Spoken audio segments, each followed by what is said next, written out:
Cours de nomenclature suite. Les cycloalcanes.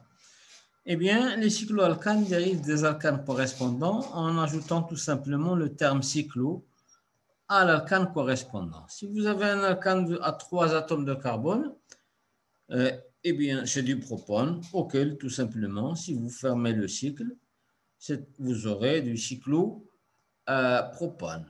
De la même manière, si vous avez du butane, vous fermez le cycle, vous allez avoir du cyclobutane. Le cyclopentane, c'est un cycle à 5 chaînons.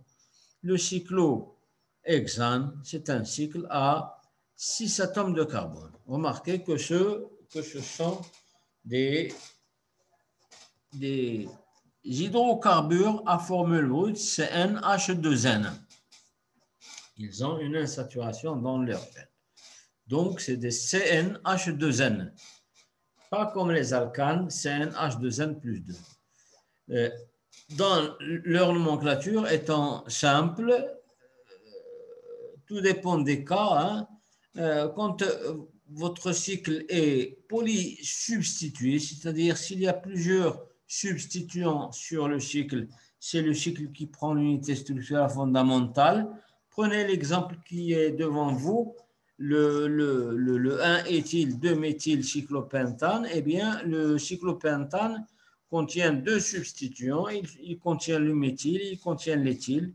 Donc, bien sûr, il faut donner l'indice 1 à l'éthyle puisque le E de l'éthyle devance le M du méthyle dans le classement par ordre alphabétique. Le nom d'un tel composé serait quoi? Serait tout simplement le 1-éthyl, 2-méthylcyclopentane.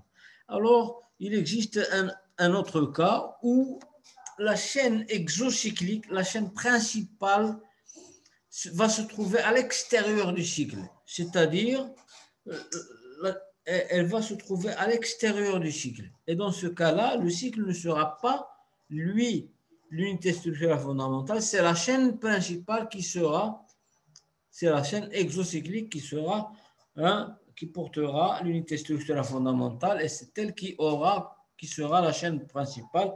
Le cycle ne sera que quoi? Que radical. Et là aussi, une nomenclature des radicaux cycliques s'impose. C'est toujours la même chose. Vous allez remplacer le an par il.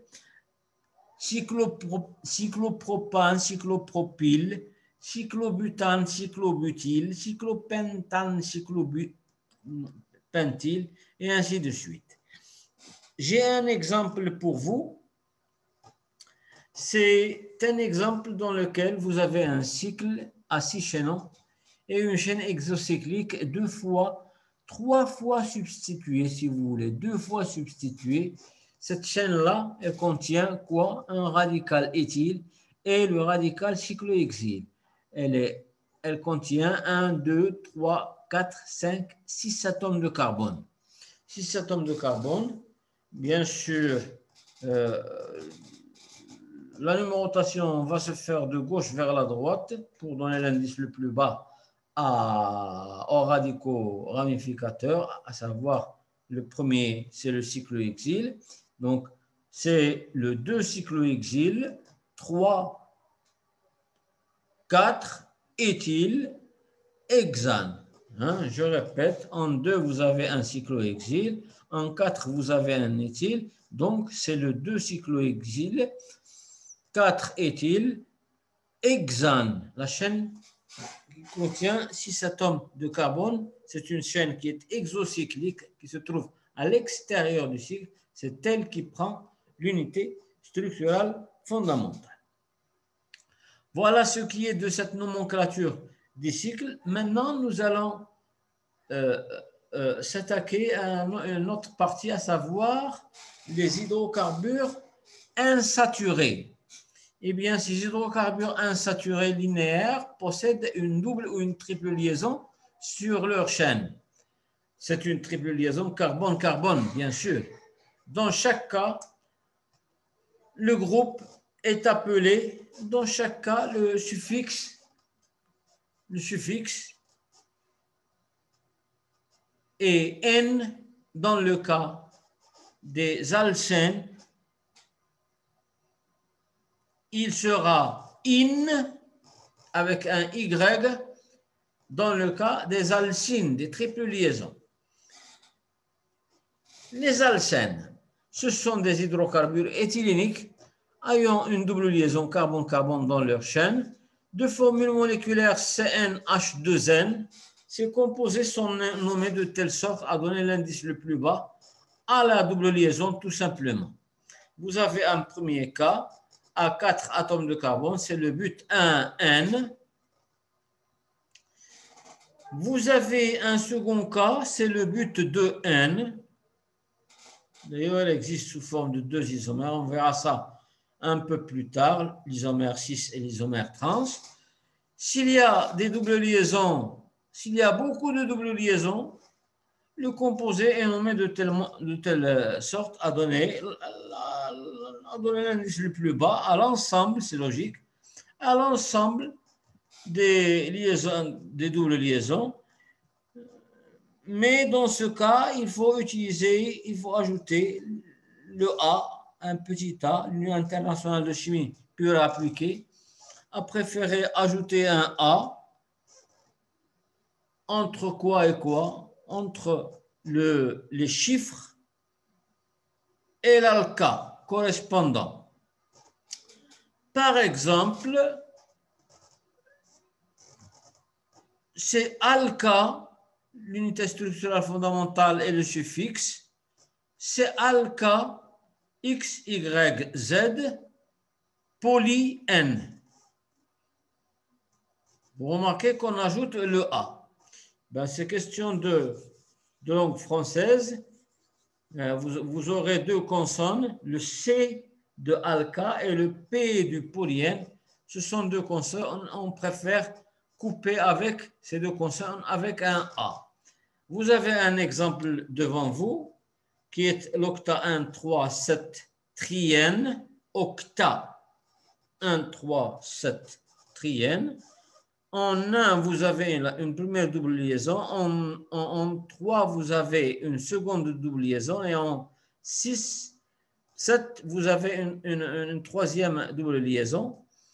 Eh bien, c'est de l'octa 1, 3, 7 triène.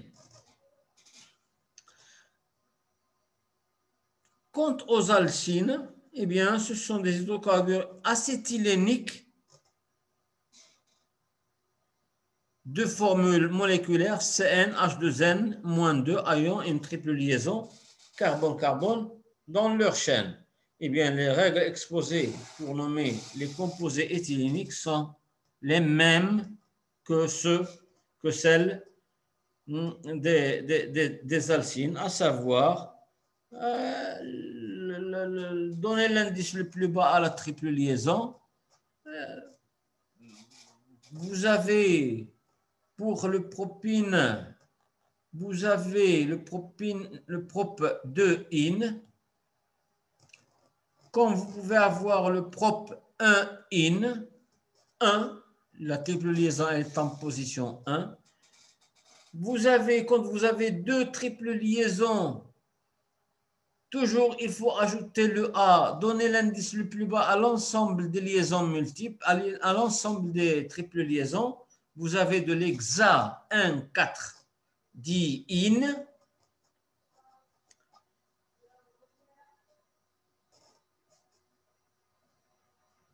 Et ainsi de suite. Maintenant, il se peut que dans un composé, il y a des doubles et des triples liaisons. C'est le troisième cas. Eh bien, lorsque les doubles et les triples liaisons se trouvent simultanément dans la même molécule, la chaîne principale est numérotée. Faites très attention à ça.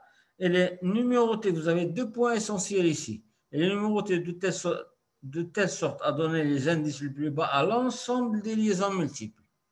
À l'ensemble des liaisons multiples. Mais en cas de choix, il faut donner l'indice le plus bas à la double liaison. Ça, c'est le premier point. Donc, je répète, le premier point, il est simple, il n'est pas du tout compliqué. Si dans une molécule, vous avez des doubles et des triples liaisons qui se trouvent simultanément dans une molécule, eh bien, la chaîne de la molécule est numérotée de telle sorte à donner l'indice le plus bas à l'ensemble des liaisons multiples. Mais si on a à choisir, si vous avez à choisir entre donner l'indice le plus bas à une triple liaison ou bien donner l'indice le plus bas à une double liaison, il faut donner l'indice le plus bas à la double liaison. Ça, c'est le premier point. Deuxième point, vous avez une molécule qui est assez complexe et contient des doubles et des triples liaisons. Beaucoup de doubles et des triples liaisons.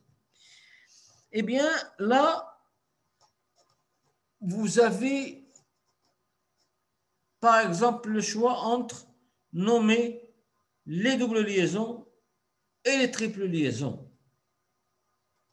Ou bien, c'est un choix de la chaîne principale. Hein. Faut bien le spécifier. C'est un choix de la chaîne principale. Comme j'ai dit, il y a des doubles, triples liaisons dans beaucoup de sens. Eh bien, la chaîne principale, sachez qu'elle doit comporter tout d'abord, dans un premier temps, les doubles liaisons. Non pas le mélange de doubles et de triples liaisons. C'est très, très important. Je répète, si vous avez deux cas qui peuvent se présenter, deux cas qui ne sont pas tout à fait difficiles. Le premier cas, c'est la numérotation d'une chaîne qui contient des doubles et des triples liaisons. Elle est numérotée de telle sorte à donner à l'ensemble des doubles et des triples liaisons, à l'ensemble les indices les plus bas. Comme le montre l'exemple 1. Observez l'exemple 1. L'exemple 1, il contient combien d'atomes de carbone? 2, 4, 5 atomes de carbone. Une triple liaison en 1 et une double liaison de droite vers la gauche. La triple liaison est en 1, de gauche vers la droite, la double liaison elle est en 2. Il faut bien sûr choisir de donner l'indice 1 à la triple liaison. Dans cet exemple-là, on va le nommer comment? Pent 3N 1in. Donc, et il faut toujours adopter le suffixe suivant P, N, Q, in. Et non pas l'inverse. C'est toujours la double liaison, ensuite la triple liaison. P, N, Q, in. Observez le second exemple. Le second exemple, eh bien, vous avez une triple liaison en position 1 de gauche vers la droite. Suivez bien. Mais une double liaison, elle aussi en position 1, mais de droite vers la gauche.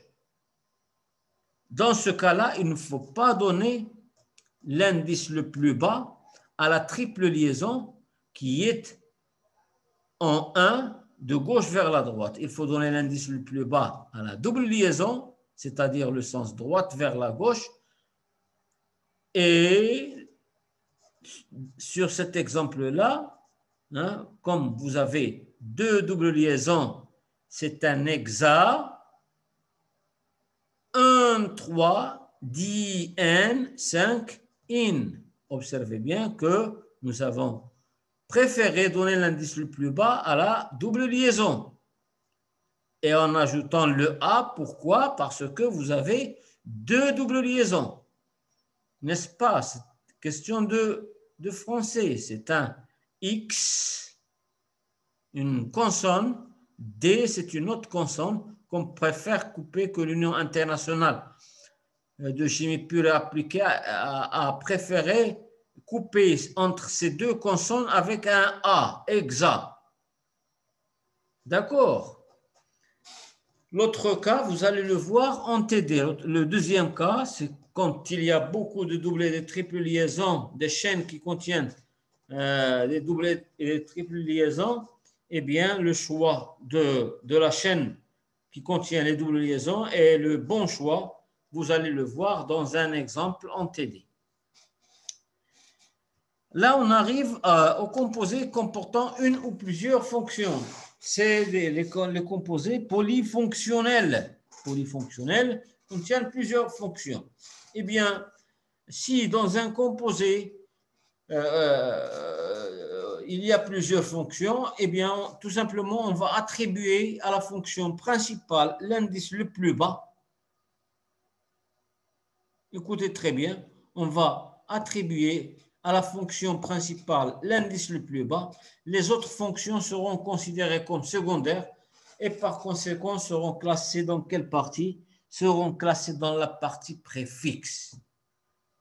Seront classées dans la partie préfixe, bien sûr, selon l'ordre alphabétique précédé de l'indice de position de chaque fonction. L'unité structurelle fondamentale prendra dans ce cas-là les termes suivants. Alcane si la chaîne est saturée, s'il n'y a pas de double ou de triple liaison. Alcane, plus le suffixe, bien sûr. Il y aura un suffixe derrière. L'unité structurelle fondamentale, je ne parle que de l'unité structurelle fondamentale. Alc-IN si la chaîne contient une double liaison, carbone-carbone. Alc-IN si c'est le cas où il y a une triple liaison. Alc-IN-J-IN s'il y a une double et une triple liaison.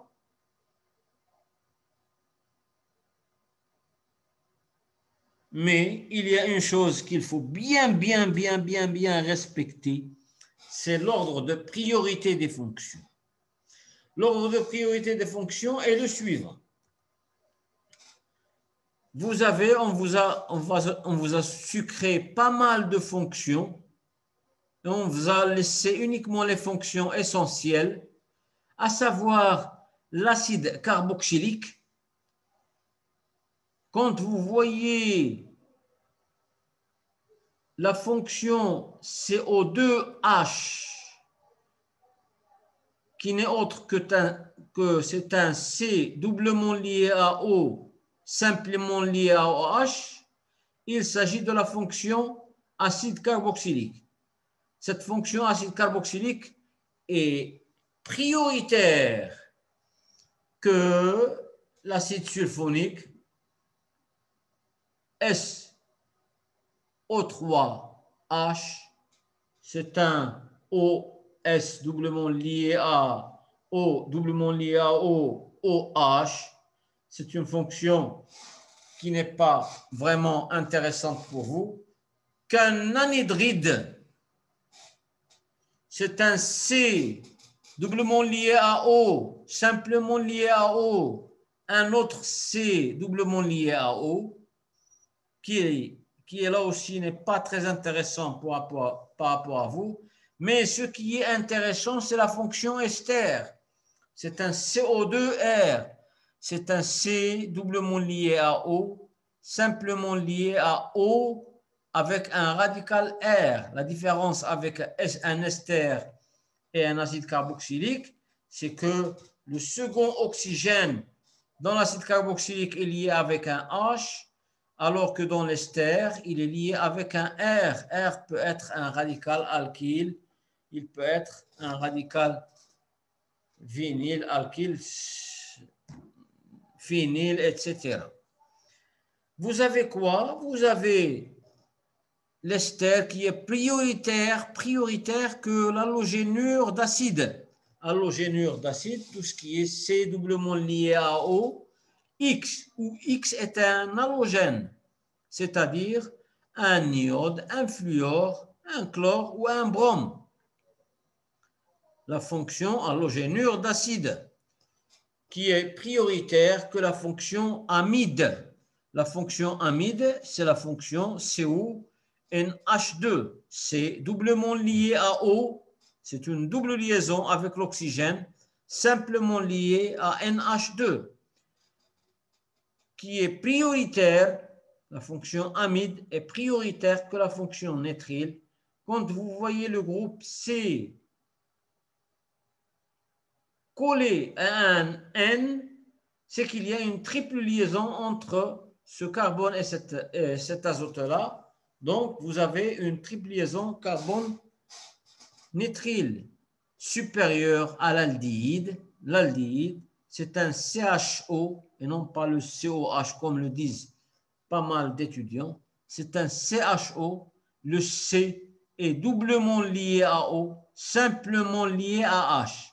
Doublement lié à O, simplement lié à H.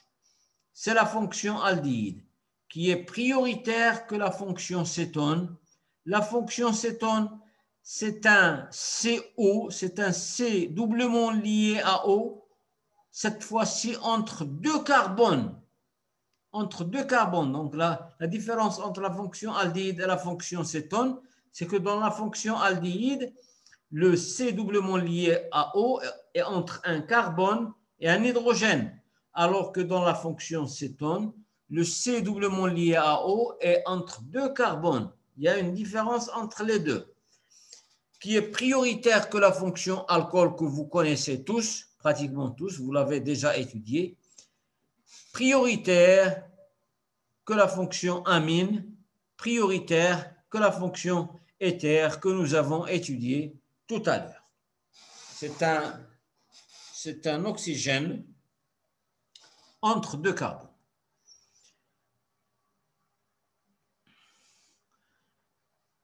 Tout ce qui va suivre, dans tout ce qui va suivre, eh bien, la fonction sera nommée comme étant un suffixe dans un premier temps, puis un préfixe dans un second temps. Suffixe, c'est-à-dire elle est fonction principale, préfixe, c'est-à-dire elle est fonction secondaire et par conséquent, elle est dans la partie préfixe. Vous prenez, on va commencer par les amines. On va monter jusqu'aux acides carboxyliques. Bien sûr, on ne va pas parler de l'acide sulfonique ni de l'anhydride ainsi que des halogénures, puisque ce sont des molécules qui ne nous intéressent pas pour le moment. Bien, prenez la fonction amine. Quand la fonction amine est principale, le suffixe utilisé, c'est on termine avec amine. Cela dit, si la fonction amine est sous forme de préfixe, c'est-à-dire, ça veut dire quoi sous forme de préfixe? C'est qu'il y a une fonction prioritaire que la fonction amine. On utilise le terme I-aminon, où I est l'indice de position de cette fonction amine sur la chaîne principale. Quelques amines primaires. Vous avez le propane 1-amine. Pourquoi le chiffre 1? Eh bien, pour la simple raison qu'il y a le propane 2-amine, et ce sont deux molécules qui sont différentes l'une de l'autre. Le propane 1-amine est différente du propane 2-amine. Un troisième exemple, c'est le cyclohexanamine. Ça, ce sont des amines qui sont primaires. Comme on peut avoir des amines secondaires, eh bien, ces amines secondaires, c'est un peu comme la nomenclature des éthers. Le petit radical, c'est aura l'alkyle, il aura tout simplement alkanamine. C'est un peu la même chose. Le nom, c'est alkanamine, précédé du substituant N suivi d'un tiret. L'indice N est considéré à avoir un poids plus bas qu'un indice numérique. Il est donc placé en tête.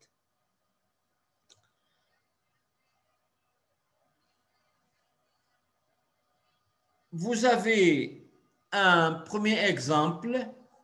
Vous avez un amine sur l'azote. D'un côté, vous avez un méthyle, de l'autre côté, vous avez un éthyle. L'éthyle étant plus grand que le méthyle, ce serait du N-méthyle-éthanamine. N-méthyle-éthanamine. Dans le second exemple, vous avez d'un côté un cyclopropyle, de l'autre côté un éthyle. Ce serait du N-éthyle cyclopentanamine. Quant aux amines tertiaires, eh bien, c'est à peu près la même chose.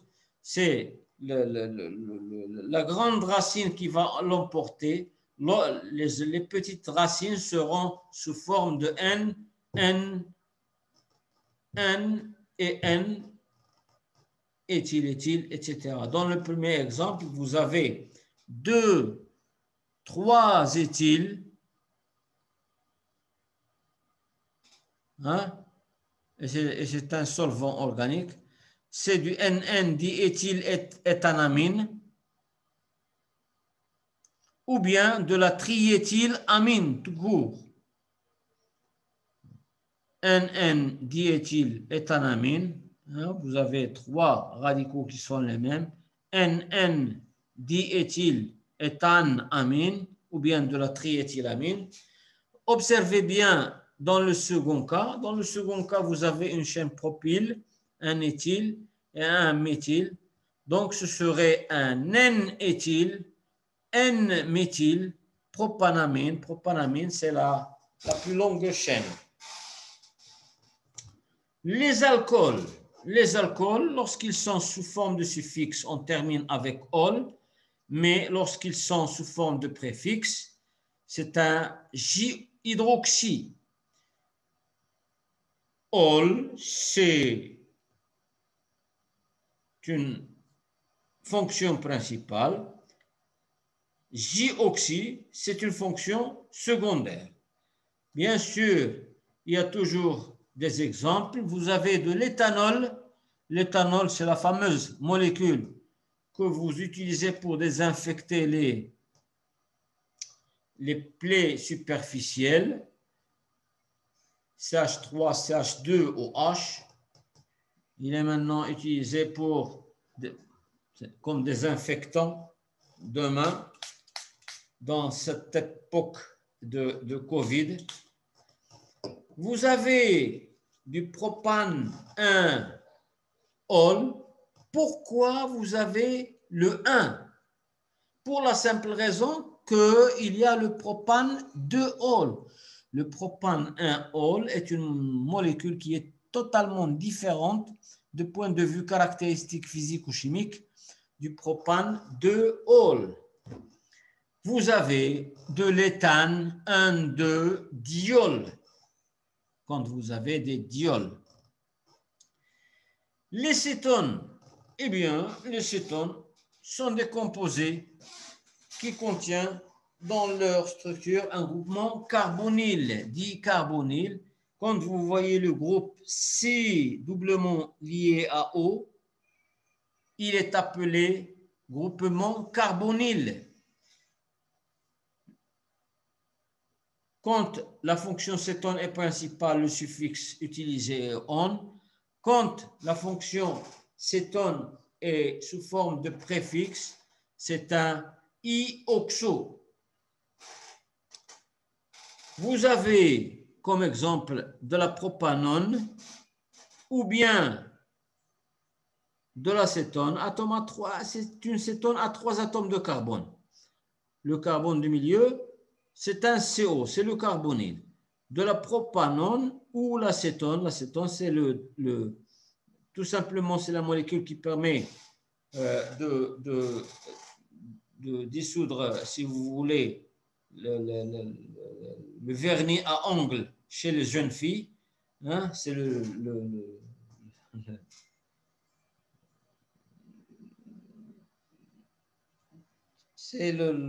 comment ça s'appelle? Celui, bien sûr, c'est le dissolvant, hein, c'est le dissolvant, voilà le mot me revient, qui permet de dissoudre, hein, d'enlever le vernis à ongles. Vous avez de la butanone. observez bien qu'on n'a pas mis de chiffre sur le on. Hein? Hein? Mais à partir de 5 atomes de carbone, là, on peut mettre le chiffre puisque on peut avoir deux cétones différentes l'une de l'autre à partir de 5 atomes de carbone. Vous avez la pentane 2-on et vous avez la pentane 3-on qui sont deux molécules totalement différentes l'une de l'autre.